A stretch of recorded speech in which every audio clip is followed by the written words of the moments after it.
FightMetric was born as a data company. We are the only comprehensive mixed martial arts statistics and analysis company in the world, and we're the official statistics provider to the Ultimate Fighting Championship. We've come a long way since 2007. At this point, we have 100 data points for every single fighter of every round of every fight, and we have full histories for every major organization. But we started on pen and paper, which means that we track things like strikes, takedowns, submission attempts, and since then we've built additional capability to do things like position tracking or motion data, and now live statistics for broadcast. We still track things like strikes and takedowns, but we've layered on top of that with things like personal bests, records, and now things like speed and distance measurements. We began providing live broadcast graphics this year for all of UFC's pay-per-views and for their Fox telecasts, and we provide a full-featured clock, which means we do round, time, promos, movies, and of course the in-round statistics, and we also have the ability to do full screens for pre- and post-fight situations. The goal, of course, is not the technology or the data. It's helping the fans experience the sport in a better way.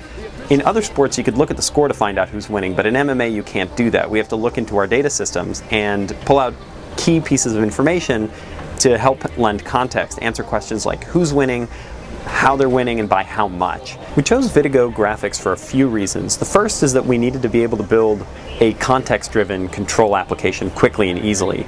We don't want a situation where our operator needs months of training and templating and things like that. We want somebody to be able to say, I want to show total strikings for both fighters in this fight and hit animate, and that's it. And the reason we can do that is that Flash is a mature technology that was born on the web. So data bindings and animations are things that it does natively. Second, that simplicity means that we can turn around new features really quickly.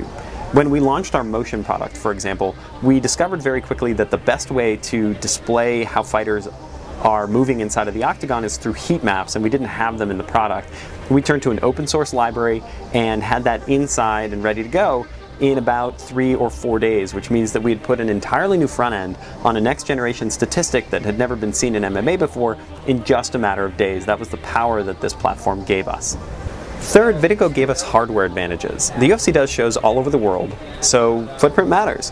We're able to load this entire system on a laptop and a simple breakout box and put a full primary and a full backup in a case about the size of a standard suitcase, and that means that we can travel a system that does HDSDI, 1080i with 60 frames of output, and all of that with off-the-shelf hardware that's really easy to maintain and replace. I'm sure that the graphics and systems we'll deploy in the near future are going to be substantially different from the ones that we deployed today, but that doesn't intimidate us. It's not that we have a large development team ready to go, it's that we understand that our product is simple and yet extensible, and we can quickly turn around new changes. So that means that we can help support UFC as they move their broadcast forward so that their fans get the best experience possible.